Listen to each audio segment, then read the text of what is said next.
الحمدللہ رب العالمین والصلاة والسلام علی رسولہ الکریم، اما بعد، اعوذ باللہ من الشیطان الرجیم، بسم اللہ الرحمن الرحیم۔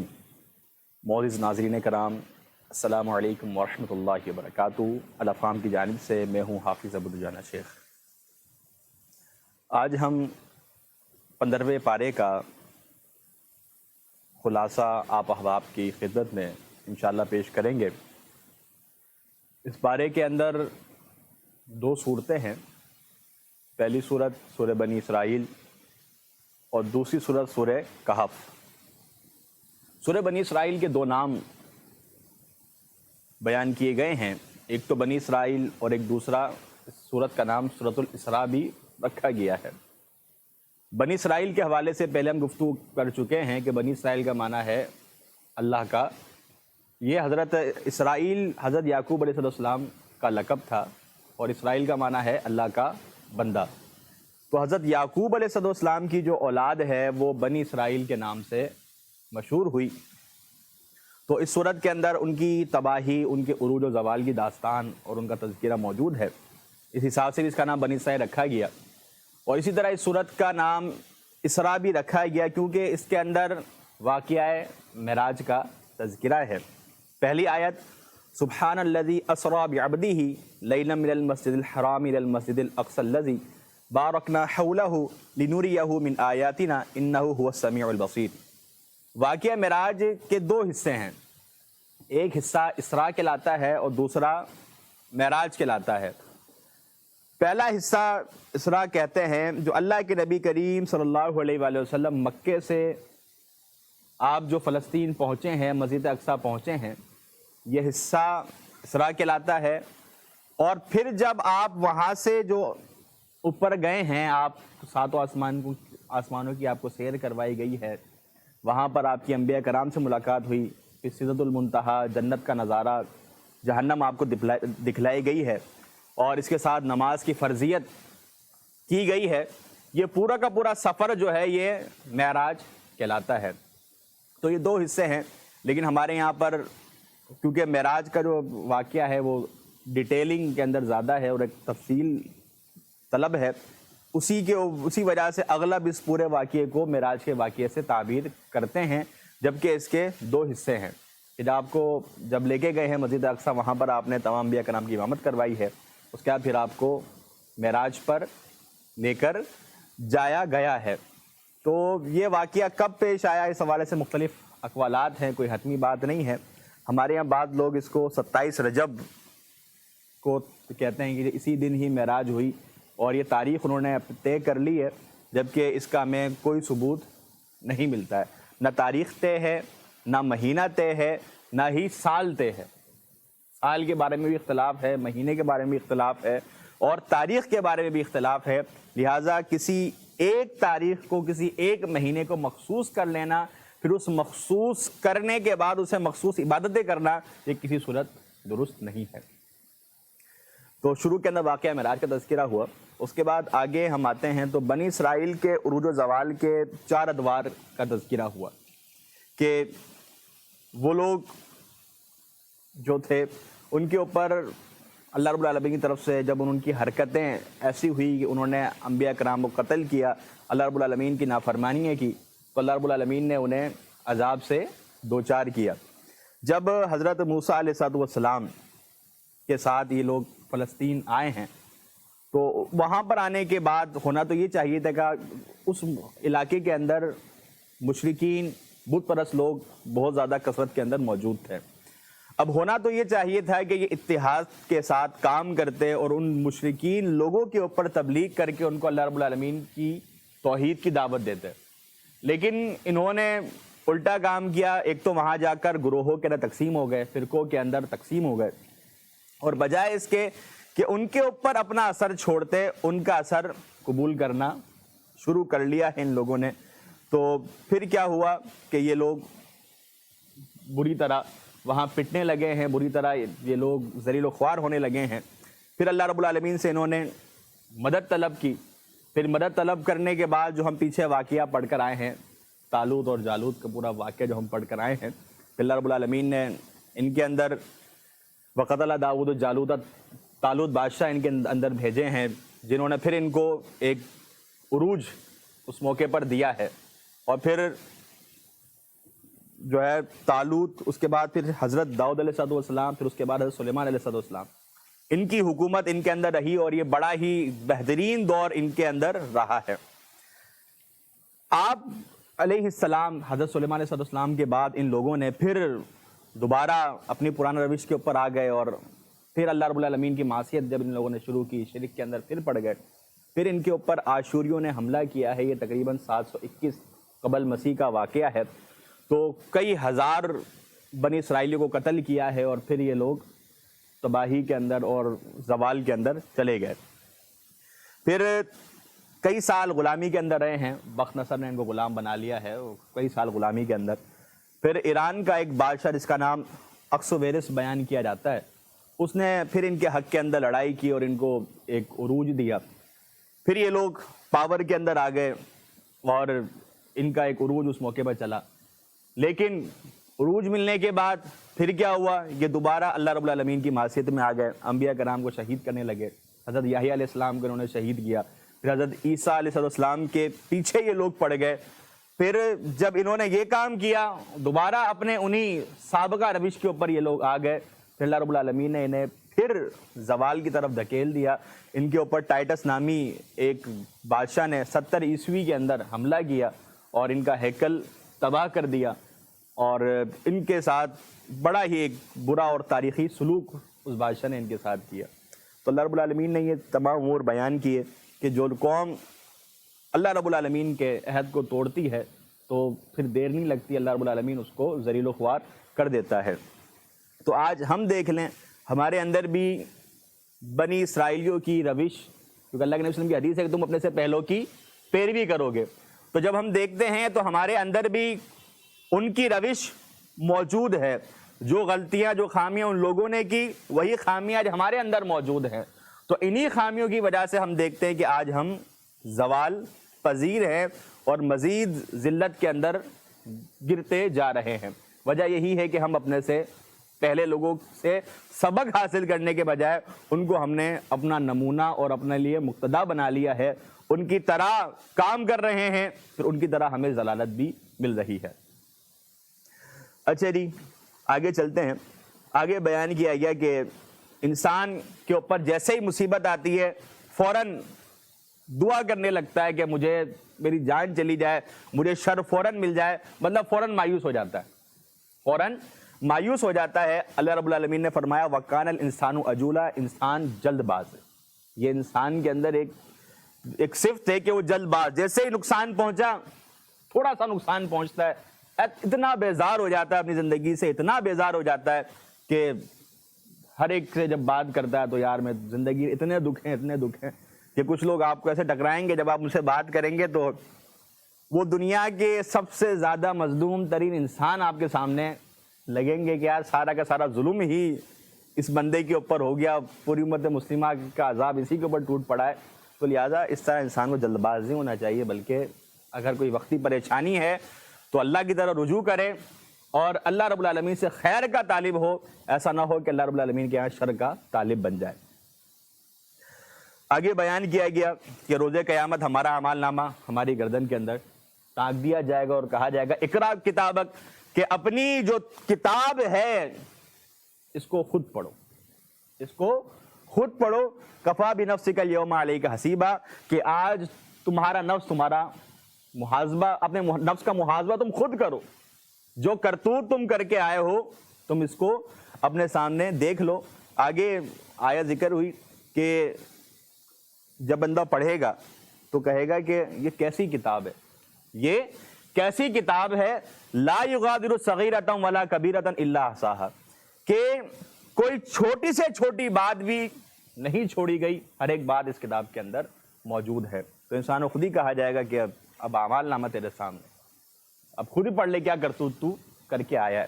تو لہٰذا یہ زندگی کی جو کتاب ہماری تحریر ہو رہی ہے، کوشش کریں یہ جب کتاب ہمیں روز قیامت پڑھنی پڑے تو ہمیں شرمندگی نہ ہو۔ یہ کتاب جو تحریر ہو رہی ہے، جب ہم بھی کوئی تحریر لکھتے ہیں، کتاب لکھتے ہیں، کوئی خط لکھتے ہیں، کوئی میسج لکھتے ہیں، کوشش کیا ہوتی ہے اس کے اندر کوئی خامی نہ ہو۔ تو یہ ہماری زندگی کی کتاب لکھی جا رہی ہے، کرامن کاتبین موجود ہیں، تحریر کر رہے ہیں، ہماری زندگی کی کتاب لکھی جا رہی ہے۔ اب یہ جو ہماری بایوگرافی لکھی جا رہی ہے، جب ہمیں اس دن پڑھنا پڑے تو ایسی کتاب ہو کہ ہم فخر کے ساتھ پڑھ سکیں، ایسا نہ ہو کہ انسان شرمندگی کے اندر گرتا چلا جائے اور یہ کتاب اس کو جہنم میں لے کے جانے والی ہو۔ اچھا جی، آگے بیان کیا گیا کہ کوئی کسی دوسرے کا بوجھ نہیں اٹھائے گا روز قیامت، اور اللہ رب العالمین اس وقت تک عذاب نہیں بھیجتے جب تک رسولوں کو مبعوث نہ فرما دیں۔ اللہ رب العالمین کا یہ اصول ہے کہ جب تک نبی کی دعوت نہیں پہنچی یا نبی مبعوث نہیں کیے گئے، اس وقت تک قوم کو پکڑا نہیں جاتا ہے۔ جب بات پہنچ گئی ہے، اللہ کا دین پہنچ گیا ہے، اب حجت قائم ہو گئی ہے، اب اگر بات نہیں مانیں گے تو پھر اللہ رب العالمین کے عذاب سے دوچار ہونا پڑے گا۔ تو اسی طرح اگر آج کے دور کے اندر بھی کوئی ایسا بندہ ہے جس تک دین نہیں پہنچا، جس تک دعوت نہیں پہنچی ہے، جس تک اللہ کے نبی کریم صلی اللہ علیہ وسلم کا تذکرہ، آپ کی سیرت نہیں پہنچی ہے، تو ایسا بندہ اللہ رب العالمین کے یہاں سوالی نہیں ہے۔ اگر دین پہنچ گیا ہے، دعوت پہنچ گئی ہے، صحیح مسلم کی روایت، کوئی یہودی ہو، کوئی عیسائی ہو، اگر اس تک میرا نام، میرا تذکرہ پہنچ جائے اور میرے اوپر ایمان لے کر نہ آئے تو اس کا ٹھکانہ جہنم ہے۔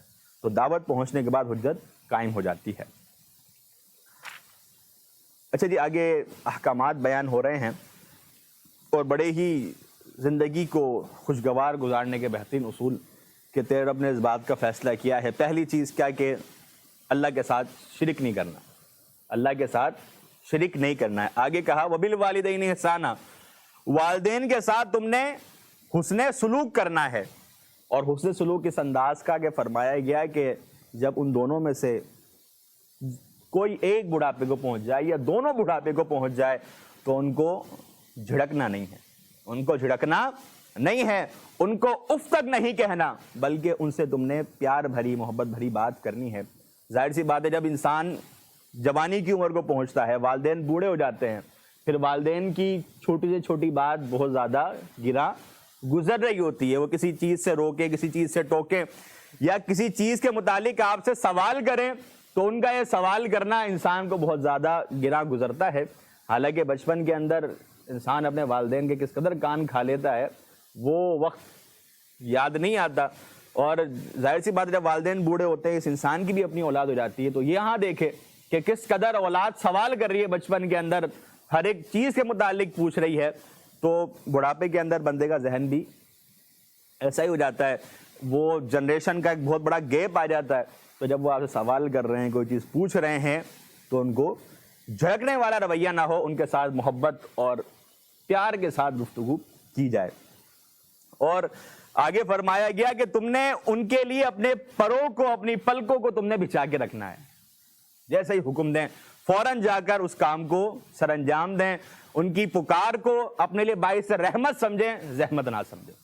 جو لوگ والدین کی گفتگو کو، ان کی پکار کو زحمت سمجھتے ہیں، پھر جب یہ نعمت چھن جاتی ہے تو پھر ان کو افسوس صحیح قسم کا ہوتا ہے، پھر وہ کاش کاش ہی کہتے رہتے ہیں، کاش اپنے والد کی میں یہ بات مان لیتا، والدہ کی یہ بات مان لیتا، لیکن اس وقت سوائے افسوس کے کوئی چیز پیچھے نہیں رہتی۔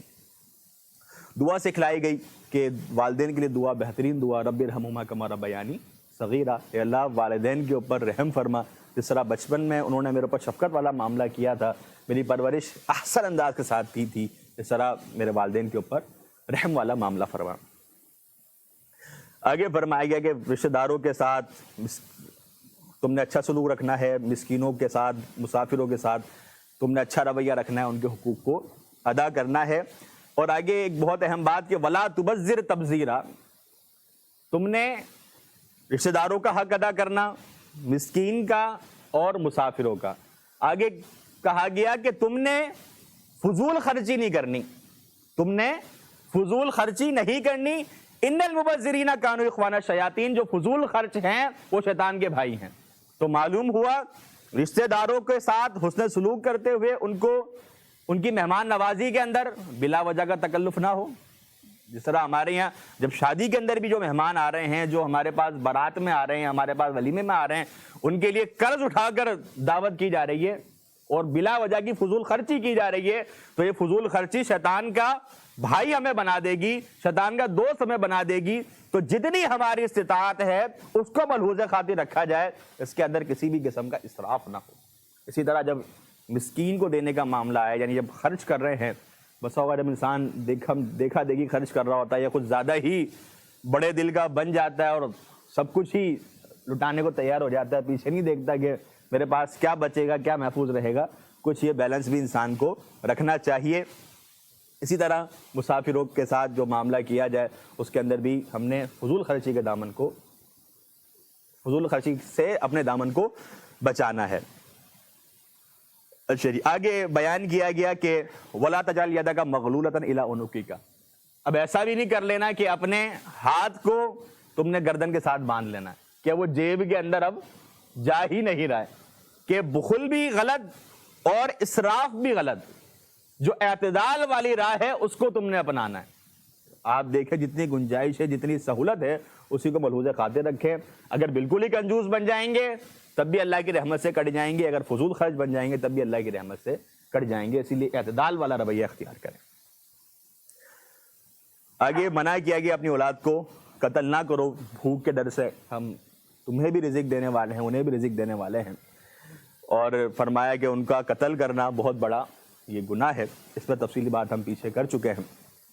آگے کہا وَلَا تَقْرَبُوا الزِّنَا إِنَّهُ كَانَ فَاحِشًا وَسَاءَ سَبِيلًا، کہ زنا کے قریب نہ جاؤ، زنا کے قریب نہ جاؤ۔ معلوم ہوا یہاں پر یہ نہیں کہا کہ زنا نہ کرو، بلکہ کہا زنا کے قریب نہ جاؤ۔ مقصد کیا کہ وہ راستے جو کہ زنا کے قریب کرتے ہیں یا زنا کے طرف جانے کی وجہ بنتے ہیں، جانے کا سبب بنتے ہیں، ان افعال سے بھی اپنے آپ کو بچانا ہے۔ کہ ہمارے یہاں پر بہت زیادہ اس طرح کی خرابی ہو جاتی ہے، جب جس طرح میں نے بات کی تھی کہ یونیورسٹیز کے اندر، کالجز کے اندر جب خواتین کا انٹریکشن ہوتا ہے تو انسان پہلے سوال جواب کی نیت سے، معلومات کی نیت سے، نوٹ شیئرنگ کی نیت سے وہ تعلق شروع کرتا ہے، پھر وہ کہانی جا کر کہاں سے کہاں پہنچ جاتی ہے۔ تو یہ جتنے بھی راہیں ہیں ان سے بچنا ہے، اپنے دامن کو بچانا ہے۔ آگے یتیموں کے مال کو کھانے سے منع کیا گیا، ناپ تول کو پورا کرنے کا حکم دیا کہ ناپ تول پورا کیا جائے، اور چیز جو آپ مارکیٹ میں دے رہے ہیں وہ اول قسم کی ہو، ایسا نہ ہو کہ آپ ناپ تو پورا کر رہے ہیں لیکن چیز کھوٹ دے رہے ہیں، کھوٹی چیز آپ جو ہے مارکیٹ کے اندر دے رہے ہیں، یہ چیز بھی درست نہیں ہے۔ آگے فرمایا گیا کہ دلیل کے بغیر کوئی موقف اختیار نہ کریں۔ کوئی موقف یہاں پر اس معنی کے اندر کہ آپ کسی شخص کے متعلق یہ بات قائم کر لیتے ہیں کہ یار یہ اچھا ہے یا برا ہے، یا فلاں شخص بد کردار ہے یا اچھے کردار کا مالک ہے، تو اس کے متعلق جب تک کوئی ٹھوس ثبوت نہ ہو بلا وجہ اس کے متعلق رائے قائم نہ کریں۔ ہمارے یہاں ہم منہ بھر کے کسی کو بھی بد کردار، کسی کو بھی برا کریکٹر کا مالک ظاہر کر دیتے ہیں، بول دیتے ہیں۔ خصوصاً خواتین کے متعلق ہم بالکل بھی احتیاط نہیں کرتے، کسی بھی خاتون کے متعلق ووٹ کے بات کر دیتے ہیں کہ فلاں جو ہے وہ بد کردار ہے، فلاں کا کردار جو ہے وہ طوائف والا ہے، کچھ بھی بات اٹھا کر کہہ دیتے ہیں اور بالکل بھی لحاظ نہیں کرتے۔ تو کم از کم ہمیں کوئی دلیل ہونی چاہیے، کوئی وجہ ہو، کوئی ثبوت ہو۔ بلا وجہ آپ کسی کے متعلق اس طرح کی بات کر رہے ہیں تو اپنے آپ اعمال کو بھاری کر رہے ہیں، گناہوں والے اعمال کو، تو لہٰذا اس طرف دیکھنا چاہیے، سوچنا چاہیے، بلا وجہ کسی کے متعلق ایسی رائے قائم نہیں کرنی چاہیے۔ آگے فرمایا زمین پر اکڑ کے نہ چلو، زمین پر اکڑ کے نہ چلو، نہ زمین پھاڑ سکتے ہو، نہ تم پہاڑوں کی اونچائی کو چھو سکتے ہو، لہٰذا کچھ بھی نہیں کر سکتے، تمہاری اوقات ہی کیا ہے، لہٰذا اکڑ اپنے اندر نہ لے کر آؤ۔ اچھا جی، آگے بیان کیا گیا کہ ہر چیز اللہ کی تسبیح بیان کرتی ہے لیکن تم ان کی تسبیح کو نہیں سمجھتے۔ اور آگے فرمایا گیا کہ اے نبی صلی اللہ علیہ وآلہ وسلم، میرے بندوں سے کہہ دو کہ وہ اچھے اخلاق کو اپنائیں، اچھے اخلاق کو اپنا لیں، جب بھی بات کریں اچھی طرز کے ساتھ، اچھے انداز کے ساتھ۔ کہا کہ ان الشیطان ینزغ بینہم، شیطان تو چاہتا ہے کہ تمہارے درمیان جھگڑا ڈال دے، شیطان تمہارے درمیان جھگڑا ڈالنا چاہتا ہے، اور وہ انسان کا بڑا شدید، بڑا سخت اور کھلا دشمن ہے، لہٰذا تم نے اس کی باتوں میں آ کر آپس میں جھگڑا نہیں کرنا، بلکہ ایک دوسرے سے بات کرو تو با اخلاق انداز میں بات کرو۔ آگے فرمایا گیا کہ یہ جن لوگوں کو پکارتے ہیں اور جن کو اپنا وسیلہ بناتے ہیں، یہ لوگ خود اللہ کے ہاں وسیلے کی تلاش میں ہے کہ کوئی ایسی کہانی بن جائے کہ ہم اللہ کے یہاں سرخرو ہو جائیں، ہم اللہ کے یہاں سرخرو ہو جائیں، یہ خود اس تلاش میں رہتے ہیں، اور یہ لوگ ان سے امید کر کے بیٹھے ہوئے ہیں کہ یہ ہمارے لیے وسیلہ ہیں اور یہ ہمارے لیے اللہ کے یہاں سفارشی ہے. تو یہ ان کی خام خیالی ہے. آگے فرمایا گیا یوم ندعو کل اناس بامامہم، کہ ہم قیامت والے دن ہر قوم کو اس کے امام کے ساتھ بلائیں گے. اچھا، یہاں سے پھر کچھ لوگوں نے عجیب قسم کے معنی کشید کیے، بعض نے تقلید کا جواز پیش کیا، بعض نے کچھ. تو اس کے متعلق جو مفسرین نے رائے پیش کی ہے، اس کے اندر سے جس رائے کو مفسرین نے زیادہ پسند کیا ہے وہ یہی ہے کہ ہر امت کو اس کے نبی کے ساتھ پکارا جائے گا. ہر امت کو اس کے نبی کے ساتھ پکارا جائے گا، یا ہر امت کو اس کی کتاب کے ساتھ بلایا جائے گا. ہر امت کو اسی کتاب کے ساتھ، کہ اہل قرآن آ جائیں، اہل زبور آ جائیں، اہل انجیل آ جائیں، اہل تورات آ جائیں، یا اس طرح، یا پھر محمد صلی اللہ علیہ وسلم کی امت آ جائے، یا عیسیٰ علیہ السلام کی امت آ جائے. تو اس طرح یا تو انبیاء کرام یا کتابوں، یہ جو دو تفسیریں زیادہ مفسرین نے ان کو پسند کیا ہے. اس کے علاوہ اپنے منظومہ امام مقرر کر لینا، پھر کہنا کہ انہی کے ساتھ پکارا جائے گا، اور جو بندہ تقلید شخصی نہیں کرتا ہے اس کا کوئی امام ہی نہیں ہے، اس کا امام شیطان ہے. یہ طرح طرح کی فضولیات ہیں جو سلف صالحین نے جو اس سے معنی بیان اور کیا ہے یا جو معنی سمجھا ہے وہ میں نے آپ کے سامنے ذکر کر دیا ہے. اب اس کے علاوہ اپنا معنی کشید کرنا کسی صورت درست نہیں ہے. آگے فرمایا گیا کہ نماز کی پابندی کریں، اور خصوصاً فجر کی نماز کی ہم نے پابندی کرنی ہے، کیونکہ فرمایا ان قرآن الفجر کان مشہودا، کہ فجر کی نماز کو قرآن سے تعبیر کیا گیا، کیونکہ فجر کی نماز میں قرات لمبی ہوتی ہے. تو فجر کی نماز میں قرات لمبی ہو، لیکن اتنی لمبی بھی نہ کر دی جائے کہ لوگ بیزار ہو جائیں، لوگ پریشان ہو جائیں. لوگوں کا بھی خیال رکھنا ہے، اور عام نمازوں کے مقابلے میں قرات کو تھوڑا سا طویل کرنا ہے. وہ اس لیے کہ اس وقت فرشتے موجود ہوتے ہیں اور حاضر ہوتے ہیں.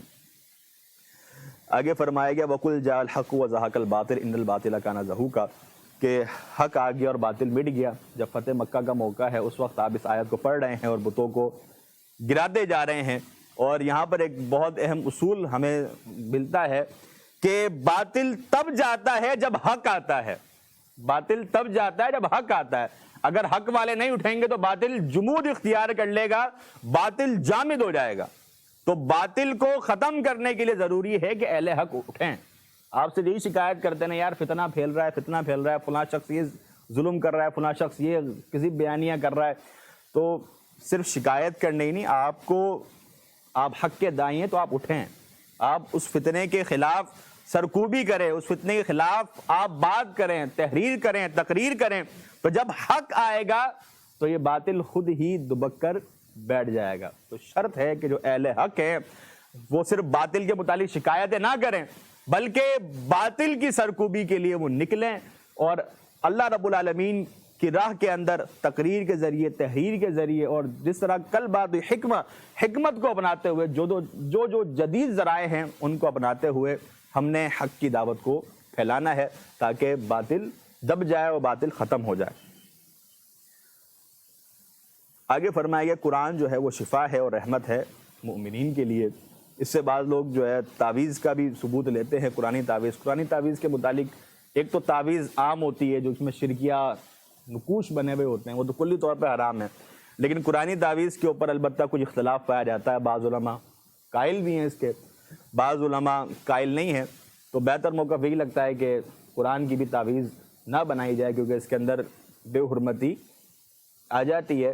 اور قرآن کے اندر شہد کو بھی شفا قرار دیا گیا ہے، تو شہد کو کھانے کے اندر شفا ہے، لٹکانے کے اندر نہیں ہے. اسی طرح قرآن کو پڑھنے کے اندر شفا ہے، اس کو لٹکانے سے شفا کا حصول نہیں ہے. لہذا یہ بات ہمیں سمجھنی چاہیے.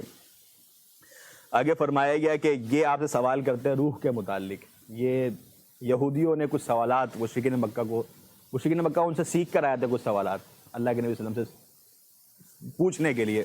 اور بعض روایت میں آتا ہے کہ خود یہودی ہی مشرکین مکہ کے ساتھ آئے تھے، انہوں نے کچھ سوالات اللہ کے نبی کریم صلی اللہ علیہ وسلم سے کیے تھے. ان میں سے ایک سوال یہ تھا کہ روح کے متعلق، روح کیا چیز ہے؟ تو اللہ رب العالمین نے یہاں پر روح کے متعلق واضح فرما دیا کہ آپ کہہ دیجئے کہ روح جو ہے وہ میرے رب کا امر ہے، یہ اللہ رب العالمین کا امر ہے. روح ہے کیا چیز؟ یہ ایک لطیف شے ہے جو کہ ہمیں نظر نہیں آتی، لیکن جب یہ جاندار کے اندر ہوتی ہے تو جاندار کے اندر ایک تحریک ہوتی ہے، جاندار کام کر سکتا ہے، امور سر انجام دے سکتا ہے، لیکن جب یہ شے کھینچ لی جاتی ہے تو وہ تمام کام سے عاری ہو جاتا ہے۔ اب یہ ہے کیا، دکھتی کس انداز کے اندر، کس طرز کی ہوتی ہے، بھٹکتی ہے نہیں بھٹکتی ہے، اس طرح کے بہت سارے مفروضے ہمارے یہاں قائم ہیں۔ جتنا ہے یہ اللہ رب العالمین کا امر ہے، اللہ رب العالمین کی ذات اس کے متعلق حقیقی علم رکھنے والی ہے۔ مفروضے قائم کرنا یہ بلا وجہ کی ہماری چیزیں ہیں کہ روح آ بھی جاتی ہیں بھی آ جاتی ہیں، ایسی کوئی بات نہیں ہے۔ جو روح چلی گئی وہ دوبارہ نہیں آتی ہے۔ ہمارے یہاں لوگوں نے کچھ راتیں مخصوص کر لی ہیں، مسلمانوں کے اندر بھی یہ چیز آ گئی ہے، حالانکہ یہ ہندوانہ ایک عقیدہ تھا کہ دیوالی کے دن ہماری روحیں آتی ہیں، وہ دیے سے جلاتے ہیں تاکہ روحوں کو، جس طرح ہیلی کاپٹر کے لیے ہیلی پیڈ بنایا جاتا ہے تاکہ وہ لینڈ صحیح کر سکے، تو روحوں کے لیے وہ دیے جلاتے ہیں تاکہ روحیں جو ہے وہ گھر دیکھ کے لینڈ کر صحیح کر سکے۔ ہمارے یہاں مسلمانوں کے اندر بھی کچھ اس طرح کی نظریات آ گئے کہ روحیں آتی ہیں گھروں کے اندر، جبکہ جو چلی جائے تو وہ واپس نہیں آتی ہے۔ باہر کے اور بھی مفروضے بہت سارے ہمارے یہاں قائم ہیں، اللہ رب العالمین ان سے محفوظ رکھے۔ اللہ کا امر ہے، بس انسان میں ہوتا ہے، جاندار میں ہوتا ہے، جاندار حرکت میں ہے، نکل جائے تو جاندار بے جان ہو جاتا ہے۔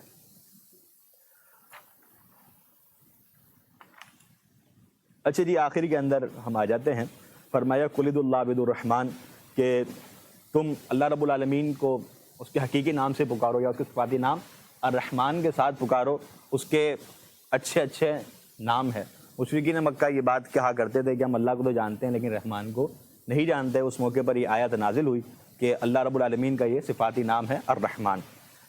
آگے بیان کیا گیا کہ قرآن کی تلاوت کے اندر، جب قرآن کے اندر نماز میں قرآن پڑھا جا رہا ہے تو قرآن کی تلاوت کے اندر نہ ہی اپنی آواز کو بہت زیادہ بلند کرنا ہے، نہ ہی بہت زیادہ پست کر لینا ہے، بلکہ ایک اعتدال والی آواز رکھنی ہے۔ حضرت ابوبکر صدیق اور حضرت عمر بن خطاب رضی اللہ تعالیٰ عنہ کا واقعہ ہے کہ حضرت ابوبکر صدیق تلاوت کلام مجید کو تھوڑا سلو پڑھا کرتے تھے، حضرت عمر فاروق بہت زیادہ تیز پڑھا کرتے تھے۔ تو اس موقع پر یہ آیت نازل ہوئی کہ درمیانہ رویہ تم نے اختیار کرنا ہے۔ آپ نے فرمایا ابوبکر تم نے تھوڑا تیز پڑھنا ہے، حضرت عمر بن خطاب فرمایا تم نے تھوڑا دھیما پڑھنا ہے۔ آگے سورہ کہف ہے، سورہ کہف مکی صورت ہے۔ اچھا جی، سورہ کہف بڑی با فضیلت صورت ہے۔ فرمایا گیا جو اس کی ابتدائی 10 آیات آخری 10 آیات یاد کر لیتا ہے دجال فتنہ سے محفوظ ہو جائے گا۔ جمعے کے دن پڑھ لیتا ہے تو ایک جمعے سے اگلے جمعے تک اس کے لیے نور یہ صورت بن جاتی ہے۔ اسی طرح ایک صحابی رسول اپنے گھر کے اندر سورہ کہف پڑھ رہے ہیں تو ان کے اوپر فرشتوں کا ایک غول نازل ہوتا ہے جو ان کی تلاوت کو سنتا ہے۔ تو اس کی بے شمار فضائل ہیں، ہمیں اس صورت کو پڑھنا چاہیے اور ان کی جو آیات ہیں ان کو یاد کرنا چاہیے۔ اس صورت کے اندر اصحاب کہف کا تذکرہ ہے۔ صورت کی ابتدا ہوئی الحمدللہ الذی انزل علی عبدہ الکتاب ولم یجعل لہ عوجا، کہ اللہ رب العالمین کی ذات ہر قسم کی تعریف کی مستحق ہے اور اس نے اپنے بندے پر کتاب کو نازل کیا، قرآن کو نازل کیا، جس کے اندر کوئی ٹیڑھ پن نہیں ہے، کوئی ٹیڑھ پن اس کتاب کے اندر نہیں ہے۔ اور اس صورت کے اندر اصحاب کہف کا تذکرہ ہے مختصراً کہ کچھ نوجوان تھے، یہ تقریباً سن 249 کا واقعہ ہے کہ ایک بادشاہ تھا جس کا نام تھا دقیانوس، اور یہ وہ ٹائم تھا کہ جب حضرت عیسیٰ علیہ السلام کے رفع آسمانی کے بعد جب عیسائیت بڑے ہی مشکل حالات سے گزر رہی تھی، جو حقیقی مسیحی تھے وہ بہت زیادہ پریشانیوں کے اندر تھے اور ان کے اوپر طرح طرح کے ظلم ڈھائے جا رہے تھے۔ انہی کے اندر کچھ نوجوان تھے جو کہ ایمان جنہوں نے قبول کر لیا، اور ایمان قبول کرنے کے بعد جب اب معلوم ہوا علاقے والوں کو ایمان قبول کر لیا ہے اور بادشاہ کو بھی معلوم ہوا، تو بادشاہ ان کے قتل کے در پہ ہو گیا۔ تو انہوں نے ایک غار کے اندر پناہ لی اور اللہ رب العالمین نے انہیں اس غار کے اندر سلا دیا۔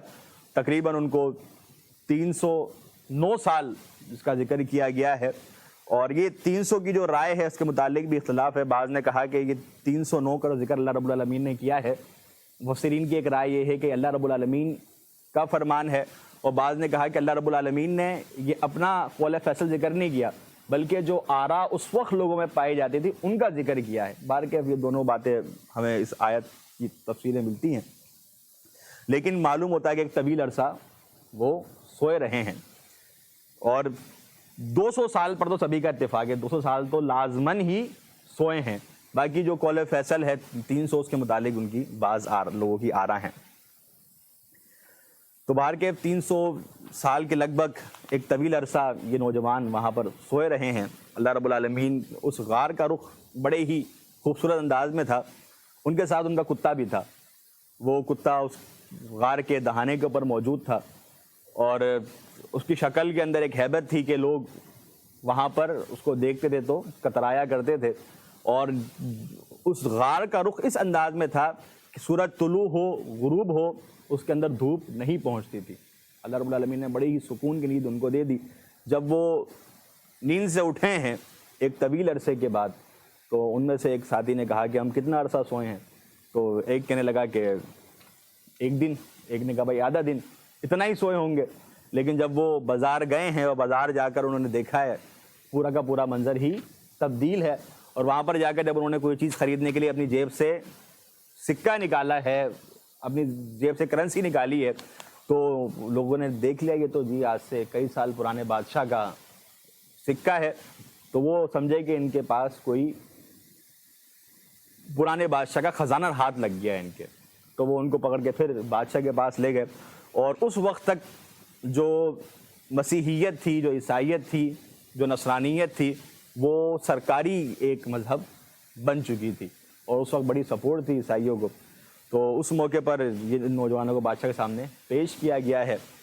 تو اس سے قبل کہ وہ بادشاہ یا ارد گرد کے لوگ ان کے متعلق شرک کے اندر پڑ جاتے یا ان کے متعلق مزید کسی گمراہی میں پڑ جاتے، اللہ رب العالمین نے ان نوجوانوں کو موت دے دی، اور اسی موقع پر وہ فوت ہو گئے۔ تو یہ اصحاب کہف کا ایک مختصر قصہ میں نے آپ کے سامنے بیان کیا ہے، یہ حضرت عیسیٰ علیہ السلام کے بعد کا واقعہ ہے۔ اچھا جی، ان کی تعداد کتنی تھی؟ اللہ رب العالمین نے فرمایا کہ اللہ رب العالمین ان کی تعداد کو صحیح طور پہ جاننے والے ہیں۔ لوگوں نے مختلف آراء پیش کی، کسی نے کہا کہ 3 تھے، چوتھا کتا تھا ان کے ساتھ، کسی نے کہا کہ 5 تھے، چھٹا کتا تھا، کسی نے کہا کہ 7 تھے، 8واں کتا تھا۔ اللہ رب العالمین نے ساری آراء ذکر کی اور فرمایا کہ یہ حقیقی علم اس کا اللہ رب العالمین کے پاس ہے، یہ لوگ صرف اور صرف اندھیرے میں تیر چلا رہے ہیں، اندھیرے میں تیر چلا رہے ہیں، حقیقی علم اللہ کے پاس ہے۔ آگے فرمایا گیا کہ ہر کام کے اندر تم نے انشاءاللہ کہنی ہے، کوئی بھی کام کا ارادہ مان دو تم نے انشاءاللہ کہنی ہے۔ آگے 2 لوگوں کا تذکرہ ہوا کہ اللہ رب العالمین نے انہیں باغات سے نوازا تھا۔ ایک کو زیادہ باغ اس کا ہرا بھرا تھا، بڑا وہ اس باغ کے تکبر کیا کرتا تھا، اللہ نے اس کو بہت نوازا، اب وہ اس باغ کے متعلق کہتا تھا یہ تو میری اپنی محنت ہے، اور اللہ رب العالمین کی ذات کے ساتھ وہ ظلم کرنے لگ گیا، شرک کرنے لگ گیا۔ دوسرا کا دوست سمجھایا کرتا تھا کہ اللہ نے دیا ہے، اللہ رب العالمین کے احکامات پر چل، اپنے غرور و تکبر کے مبتلا نہ ہو، لیکن وہ اس کو اپنی ہاتھ کی اپنی محنتی کمائی سمجھتا تھا۔ ایک دن ایسا ہوا کہ صبح اٹھ کے جب وہ باغ میں آیا تو باغ پورا کا پورا تہس نہس ہو چکا تھا، تباہ ہو چکا تھا۔ تو انسان کو اللہ رب العالمین نے جو بھی نعمت دی ہے اس کی نسبت بندہ اللہ رب العالمین کی طرف کرے۔ آگے فرمایا کہ یہ مال، یہ اولاد، یہ سب دنیا کی زینت ہیں، دنیا کی رنگینیاں ہیں، اصل چیز جو باقی رہے گی والباقیات الصالحات، وہ تمہارے نیک اعمال ہیں، وہ تمہارے نیک اعمال ہیں جو باقی رہیں گے۔ باقی یہ چمک دھمک، یہ رونقیں، یہ وقتی ہیں، یہ دنیا کی حد تک محدود رہ جائیں گی، اصل تمہارے اعمال ہیں۔ لہٰذا زیادہ محنت اپنے اعمال کے اوپر کرو۔ انسان مال کمانے میں کھپ جاتا ہے، اولاد کو سنوارنے میں اس کے پیچھے کھپ جاتا ہے، لیکن وہ کہیں نہ کہیں اپنے اعمال سے غافل ہو جاتا ہے۔ تو اعمال کو مد نظر رکھیں، سب چیزیں کریں، اعتدال کے ساتھ کریں، اور کسی بھی چیز کو اللہ رب العالمین کے فرائض کے اوپر حاوی آنے نہ دیں۔ آپ اگر دنیا کی محبت، مال و اولاد کی محبت، یہ اگر فرائض کے اوپر غالب آ رہی ہے، پھر اب آپ نے خیال کرنا ہے اور اس طرح کی مینجمنٹ کرنی ہے کہ فرائض جو اللہ رب العالمین نے ذمے لگائے ہیں ان کو صحیح طرح ادا کیا جائے۔ آگے فرمایا گیا کہ وہ شخص نہایت ظالم ہے جو اس قرآن سے نصیحت حاصل نہیں کرتا۔ تو ایک بڑی عظیم نصیحت ہے قرآن مجید، اس سے ہمیں سبق حاصل کرنا چاہیے۔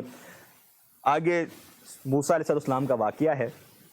وقت میرے خیال سے کافی ہو رہا ہے، تو اختصار کے ساتھ بات کر لیتے ہیں ہم، کیونکہ دو اہم باتیں ہونے والی ہیں. ایک تو یہ واقعہ ہے اور آگے ذوالقرنین کے متعلق واقعہ ہے.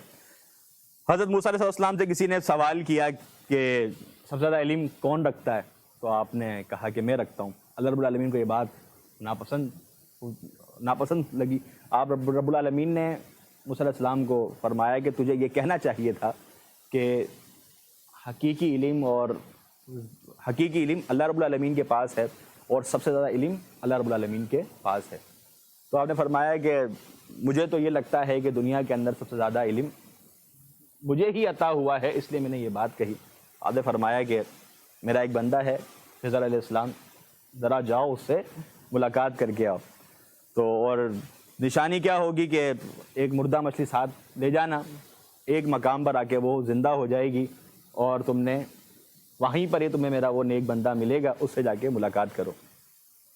قصہ مختصر، آپ چلتے ہیں اور ایک مقام پر آپ سستانے کے لیے لیٹتے ہیں، تو اسی اثناء کے اندر مچھلی زندہ ہو کے پانی میں چلی جاتی ہے. آپ کے ساتھ آپ کا غلام یوشع بن نون بھی موجود تھا. وہ مچھلی کو دیکھتا ہے جاتے ہوئے، لیکن اب نبی کو نیند سے اٹھانا انہوں نے ذرا گراں سمجھا. انہوں نے کہا جب اٹھیں گے تو میں بتا دوں گا.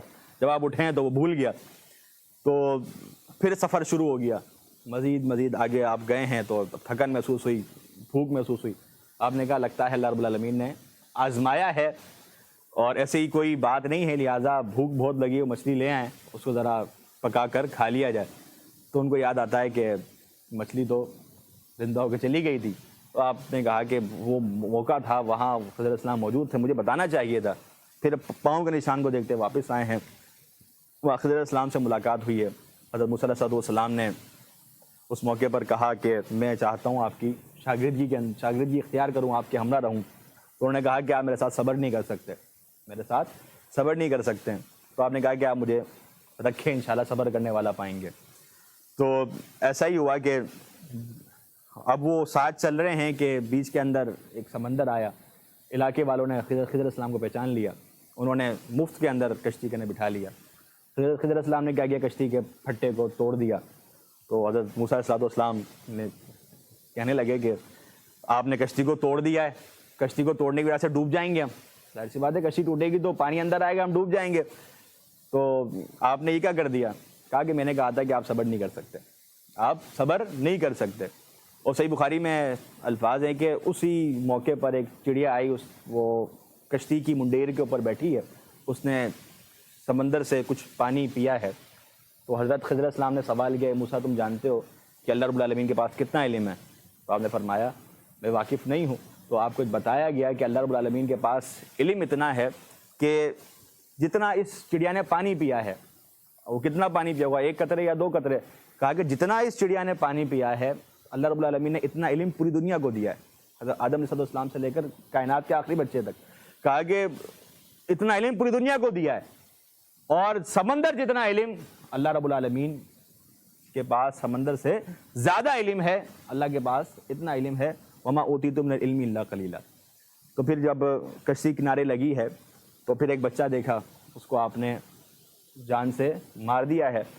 پھر آپ حضرت موسیٰ علیہ السلام اس چیز کو دیکھتے ہیں تو پھر اعتراض کرتے ہیں. آپ کو کہتے ہیں میں نے کہا تھا کہ صبر نہیں کر سکتے. کہا کہ لاسٹ چانس دے دیجیے، اب میں سوال نہیں کروں گا. آگے جاتے ہیں، بستی والوں سے کہتے ہیں جی کھانے کے لیے جو ہے کچھ ہماری مہمان نوازی کریں. علاقے والے کچھ ہماری طرح تھے، انہوں نے کہا کہ ہم آپ کی مہمان نوازی نہیں کریں گے. ہم کیوں کریں جی آپ کی مہمان نوازی؟ اب یہ بات ہوئی ہے کہ ایک جگہ دیوار دیکھی جو کہ گرنے والی تھی، خضر علیہ السلام نے اس کی مرمت کر دی، ٹھیک کر دی. تو موسیٰ علیہ السلام نے کہا کہ تو انہوں نے کھانا نہیں کھلایا، آپ نے دیوار ٹھیک کر دی ان کی، ذرا دیوار گرنے دیتے، ان کو پتہ تو چلتا. تو کہا کہ اب جدائیگی کا ٹائم آ چکا ہے، کیونکہ لاسٹ چانس تھا. آپ نے پھر سوال کر لیا. پھر آپ نے تمام امور بیان کیے. کہا کہ میں نے کشتی اس لیے توڑی، آگے ایک بادشاہ تھا، خوبصورت کشتی اپنے قبضے میں کر لیتا ہے، میں نے اس کو عیبدار بنا دیا تاکہ وہ کشتی اپنے قبضے میں نہ کرے. کہا وہ بچہ جو تھا وہ بڑا ہو کر اپنے والدین کو کفر کے اوپر لے آتا، اس کے والدین ایمان والے تھے، تو لہٰذا میں نے کیا کیا کہ اس بچے کو اس لیے مار دیا تاکہ اس کے والدین ایمان کے اوپر سلامت رہیں، وہ اپنے والدین کے لیے آگے جا کے بڑی سخت آزمائش نہ بنے. اور جو وہ دیوار تھی اس کے پیچھے کچھ یتیم بچوں کا مال تھا، تو اگر وہ دیوار گر جاتی تو علاقے والے ویسے ہی اتنے کنجوس ہیں، بچوں کا مال ویسے چرا لیتے، لوٹ لیتے. تو میں نے اس دیوار کو ٹھیک اس لیے کر دیا تاکہ جب بڑے ہو جائیں تو اپنا مال خود ہی حاصل کر لیں. نبی مکرم صلی اللہ علیہ وسلم جب یہ حدیث، جب یہ واقعہ صحابہ کرام بیان کر رہے ہیں تو آپ نے فرمایا کہ اللہ رب العالمین موسیٰ علیہ السلام پر رحم کرے، اگر وہ تھوڑا سا صبر کر لیتے تو مزید ہمیں دلچسپ معلومات ملتی رہتی، ہم مزید اس چیز سے محظوظ ہوتے رہتے. باہر کے آج کا آخری بات کر کے اپنی بات کو ختم کرتے ہیں. آخر کے اندر ذوالقرنین کا تذکرہ ہے. ذوالقرنین کے متعلق کہ وہ کون تھا، تاریخ کا مطالعہ کرتے ہیں تو ایک بادشاہ ہے جس کا نام سائرس اور خورس بیان کیا گیا ہے. اس حوالے سے مولانا ابوالکلام آزاد صاحب کی کتاب بھی ہے اور انہوں نے بڑی ہی بہترین تحقیق اس کے اوپر پیش کی ہے. تو اس کی فتوحات مشرق سے لے کر مغرب تک پھیل چکی تھی. تو جب وہ مغرب کے اندر پہنچے ہیں تو وہاں بھی فتوحات ہیں. جب وہ مشرق کے اندر پہنچے ہیں وہاں بھی فتوحات. تو مشرق کے اندر اس مقام پر پہنچے کہ اب آگے سمندر تھا، آگے انہوں نے سمندر دیکھا ہے. تو وہاں پر ایسی قوم تھی کہ ان کے اور سورج کے درمیان کوئی آڑ نہیں تھی. اس کی دو تفسیر بیان کی گئی. ایک تو یہ بیان کیا گیا کہ ان کو مکان تک بنانا یا خیمے تک بنانا نہیں آتے تھے، اتنے وہ لاشعور قسم کے لوگ تھے، سب کے سب ایسے ہی میدان میں پڑے رہتے تھے.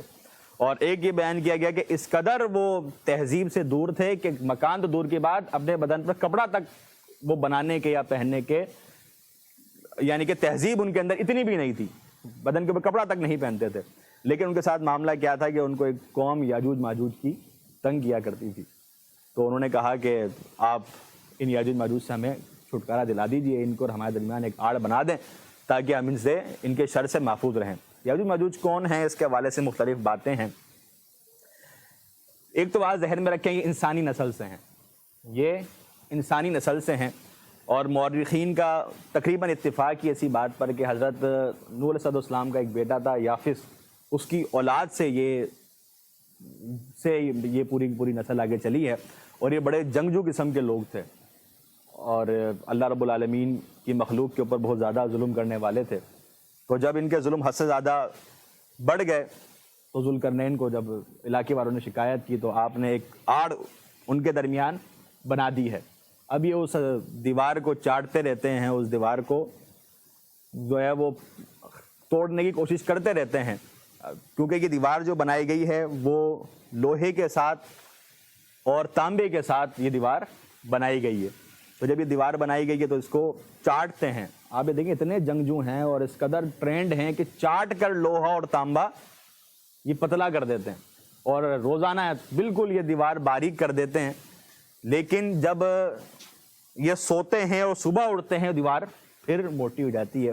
جب قیامت کا وقت ہوگا تو اس موقع پر یہ کہیں گے کہ انشاءاللہ باقی کام ہم کل کریں گے.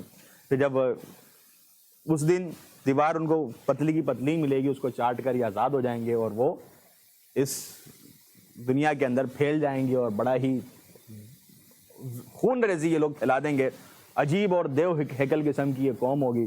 سمندر سے گزرے گی، سمندر کا پانی پی جائے گی. شروع کا دستہ آئے گا وہ پورا کا پورا پانی پی جائے گا. جب آخر کا دستہ آئے گا وہ بولے گا یہاں تو سالوں پہلے پانی ہوا کرتا ہوگا. اس قسم کی وہ جنگ قسم کی لوگ قوم ہوگی اور جہاں سے بھی گزرے گی وہاں پر ہڈیوں کے اور کھوپڑیوں کے ڈھیر یہ لگا دے گی. تو اللہ رب العالمین کی ایک مخلوق ہے جو کہ انسانی نسل سے ہی، اسی کے اوپر ہی اتفاق ہے، یہ الگ سے کوئی جانور نہیں ہے، یہ انسانی نسل سے ہی ہے. تو آپ نے یہ ایک دیوار بنائی ہے اور تقریباً 1838 کے اندر، کیونکہ ذوالقرنین کیوں کہا جاتا ہے اس حوالے سے کچھ موقفات ہیں. ایک تو یہ ہے کہ آپ کے بال زلفیں بڑی تھی جن کو آپ جو ہے وہ چٹیا بنا کر کندھوں کے اوپر ڈال لیا کرتے تھے. اور ایک یہ بات کہی ہے کہ آپ جو ہے سر کے اوپر دمبے کی کھوپڑی کا ایک خود بنا کر پہنا کرتے تھے، جس کی وجہ سے آپ کو 2 سینگوں والا قرار دیا گیا ہے. اور ذوالقرنین کا ایک معنی یہ بھی کیا گیا ہے کہ آپ کی سلطنت مشرق سے لے کر مغرب تک دونوں قرن کی طرف تھی، دونوں یعنی کہ طرف تھی، اسی وجہ سے آپ کو ذوالقرنین کہا جاتا ہے. اور 1838 کے اندر ایک مجسمہ دریافت ہوا جس کے کہا جاتا ہے کہ یہ اسی سائرس کا مجسمہ ہے. تو اس نے کا بھی جو آپ دیکھیں گے جو مجسمہ بنا ہوا ہے اس نے بھی ایک ایسی ہیڈ پہنی ہوئی ہے جس کے اوپر 2 سینگ بنے ہوئے ہیں. تو یہ مختلف آراء آپ کے متعلق بیان کی گئی ہیں. بہرکیف آپ کی حکمرانی بڑی زبردست رہی اور آپ خود بھی تقوی اور ورع والے تھے، اللہ رب العالمین کی ذات کا خوف رکھنے والے تھے. اچھا جی، آخر کے اندر سورہ کہف کی آخری آیات کہ فرمایا گیا کہ اللہ رب العالمین کے کلمات بے تحاشا ہیں، پوری کی پوری دنیا کے درخت قلم بن جائیں، سارے سمندر سیاہی بن جائیں، اللہ کے کلمات کو تحریر کرنے لگ جاؤ، یہ ختم ہو جائیں گے. اللہ اتنے اور دے دے، تم تحریر کرنے پہ آؤ، اس کے انعامات ذکر کرنے پہ آؤ، لکھنے پہ آؤ، وہ بھی ختم ہو جائیں گے. اس کے انعامات، اس کے کلمات ختم نہیں ہو سکتے. یہاں پر جی ہماری سورہ کہف مکمل ہوتی ہے. 16 پارے کا بھی کچھ حصہ ہم نے ذکر کر دیا ہے. انشاءاللہ کل جو ہے وہ سورہ مریم کا خلاصہ آپ ہوا کے سامنے پیش کریں گے. اللہ قرآن کے ساتھ تعلق قائم کرنے کی توفیق عطا فرمائے. وما علینا الا البلاغ.